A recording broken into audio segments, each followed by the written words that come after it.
लाडकी बहीण योजनेचे मे आणि जून महिन्याचे खूप साऱ्या लाडक्या बहिणींचे पैसे आलेलेच नाहीयेत। म्हणजे मे महिन्यानंतर खूप साऱ्या लाडक्या बहिणींना पैसे येणंच बंद झालेलं आहे आणि खूप साऱ्या लाडक्या बहिणी अशा आहेत की त्यांना मे महिन्याच्या आधीच्या महिन्यांचे सुद्धा पैसे आलेले नाहीत। आणि याची एकूण मी 7 कारण सांगणार आहे। या 7 कारणांमधून तुम्ही एका कारणामध्ये जरी बसत नसाल तरी तुमचे पैसे यापुढे येणार नाहीत किंवा आले नसते। तर आता ही 7 कारणे कोणती आहेत तर ते आपण समजून घेणार आहोत। तर स्क्रीनवरती तुम्ही पाहू शकता, पहिलं कारण आहे ज्यांच्या कुटुंबाचे एकत्रित वार्षिक उत्पन्न 2.5 लाखापेक्षा अधिक आहे तर अशा लाडक्या बहिणींना पैसे येणार नाहीत किंवा त्या कारणांमुळे आलेले नाहीत।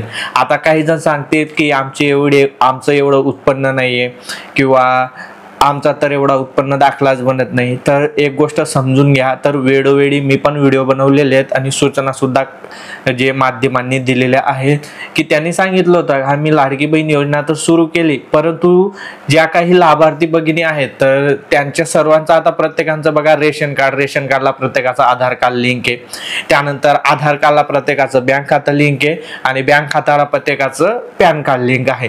तर मग त्यांनी सांगितलेलं होतं की ते आयकर विभागाकडून डाटा घेतील आणि प्रत्येकाचं जे उत्पन्न सोर्स आहे तर ते चेक करतील आणि चेक केल्यानंतर त्यांना जर का अशा गोष्टी आढळल्या की 2.5 लाखापेक्षा जे उत्पन्न आहे तर ते वाढतंय कुटुंबाचं, लक्षात ठेवा रेशन कार्ड मध्ये जेवढ्या लोकांची नावं आहेत तर ते एक कुटुंब ग्राह्य धरलं जातं आणि त्या कुटुंबातून सर्व लोकांचं उत्पन्न जर का 2.5 लाखापेक्षा जास्त जात असेल तर तुमच्या लाडकी बहीण योजनेचे पैसे ते बंद झाले असतील। ही गोष्ट लक्षात ठेवा।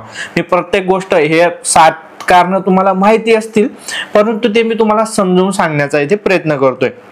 त्यानंतर बघा, ज्यांच्या कुटुंबातील सदस्य आयकरदाता आहे, आयकरदाता म्हणजे तुमच्या कुटुंबातील कोणताही एक सदस्य इन्कम टॅक्स भरत असेल तरी सुद्धा त्यांना इथे लाभ भेटणार नाही, ही गोष्ट लक्षात ठेवा। त्यानंतर तिसरं कारण आहे ज्यांच्या कुटुंबातील सदस्य नियमित कायम कर्मचारी म्हणून सरकारी विभाग, उपक्रम मंडळ, भारत सरकार किंवा राज्य सरकारच्या स्थानिक संस्थेमध्ये कार्यरत आहे किंवा सेवानिवृत्तीनंतर निवृत्ती वेतन घेत आहे, तथापि 2.5 लाखापर्यंत उत्पन्न असलेले बाह्य यंत्रणाद्वारे कार्य करत असलेले कर्मचारी, स्वयंसेवी कर्मचारी आणि कंत्राटी कर्मचारी पात्र ठरतील। म्हणजे हे पात्र ठरतील अशा बाबतची येथे माहिती देण्यात आलेली आहे। आता तुमच्या कुटुंबात कोणी सरकारी नोकरीला असेल किंवा निम गव्हर्नमेंट मध्ये असेल आणि त्याचं जे उत्पन्न आहे 2.5 लाखाच्या आत असेल तर ते मान्य आहेत, पण 2.5 लाखाच्या वरती गेलं तर ते अमान्य राहतील, ही गोष्ट लक्षात ठेवा। त्यानंतर चौथं कारण आहे सदर लाभार्थी महिला शासनाच्या इतर विभागामार्फत राबवण्यात येणाऱ्या आर्थिक योजनेचा दरमहा 1500 किंवा त्यापेक्षा जास्त रकमेचा लाभ घेत असेल तर त्या महिला येथे अपात्र राहतील। आता सरकारच्या खूप साऱ्या अशा योजना आहेत की त्यामार्फत महिलांना 1500 रुपये महिना भेटत असतो। जसं की जर का विधवा महिला असतील तर त्यांना संजय गांधी निराधार योजनेमार्फत 1500 रुपये महिना भेटतो।